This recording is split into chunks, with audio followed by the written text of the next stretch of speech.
Imagine you're standing in a crowd of people, shoulder to shoulder, heat radiating off each other as you're waiting for your favorite artist to come onto the stage.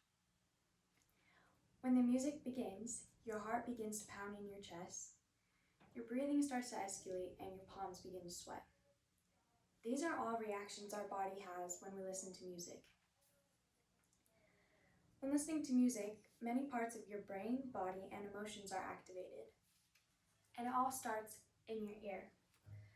So sounds and vibrations activate diverse brain regions. From the article Music and Health by Harvard Health, the human brain and nervous system are hardwired to distinguish music from noise and to respond to rhythm, repetition, tones, and tunes. So the first brain region that is activated when listening to music is your auditory cortex.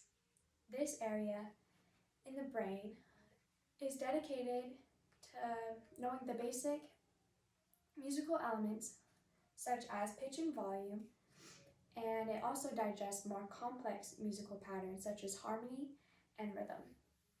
This was said by Karen Schrock in the article Why Music Moves Us. The second area of your brain that is activated is the amygdala. This is best known as the emotion hub, which we'll get into later, but it also controls memory. And memory can be stimulated by either listening to an old fight song that you used to hear in college or high school later in your years, or classic songs and tunes from movies. The next way music affects us is it can have a positive impact on creative thinking. So Patricia Ambrosia from the website American Fitness said that music affects activity levels like concentration, well-being, and intelligence, which all in total impact creative thinking. There was a study done by Music and Health from the website Harvard Health that studied a group of college students. One of the groups listened to Mozart for 10 minutes. Another group listened to relaxing music. And the third group listened to nothing at all. After taking an IQ test, the results showed that the group listening to Mozart had the highest performance on the test. So this just shows that music can really activate the many diverse regions in your brain, which can help in total with creative thinking.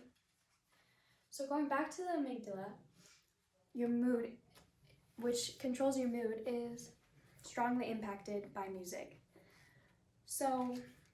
But it also varies on which type of music you're listening to. So sad music can either bring comfort or pleasure.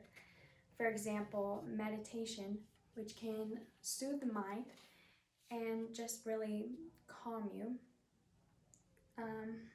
In the article, Does Music Affect Your Moods?, stated that music is a valid therapy to potentially reduce depression and anxiety, as well as improve mood, self-esteem, and quality of life. So not only does sad music do that, but it also can help you cope with loss of a relationship or grief. So on the other hand, upbeat music can have a positive feedback on your emotions. It can raise your self-esteem and boost your mood.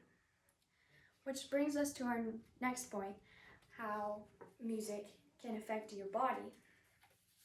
So music largely affects your body with upbeat music. Upbeat music can physically excite the listener. It stimulates the flight or fight response in our body, which gets our heartbeat pumping, our respirations up, and gets our adrenaline going. From the article Current Health, Carolyn Gard stated that continuous upbeat music can increase the body's endurance and strength. This is why many athletes listen to music before a game, or they listen to music while they're training, weightlifting, because it really gets all the muscles and blood pumping in your body. So again, on the other hand, calming music can affect your body. It does this by releasing the stress hormone cortisol, which lowers your heart and respiration rates. Not only does calming music do this, but calming music can be really helpful in medicine. Carolyn Schrock, from the article Why Music Moves Us, says music can be a powerful tool for relaxing patients about to undergo surgery. It can constrain their pain and eliminate behavioral issues in children and people with dementia. So, to conclude, music has many impacts. It first impacts our mind and brain by activating many diverse regions that stimulate our hearing, our emotions, our memory, and our focus. It then stimulates our mood with the amygdala, and it can either lift our moods with upbeat music, or it can help us cope with loss, feelings of grief with sad music. And lastly, it affects our body by raising our heart rates and relaxing our body by hormones. So overall, music touches each and every one of us in different ways by either just listening to it or playing it. So understanding and comprehending the ways that music works and affects us can really help us get a better understanding of our bodies, and also just helps us really listen not only to the music, but to our bodies.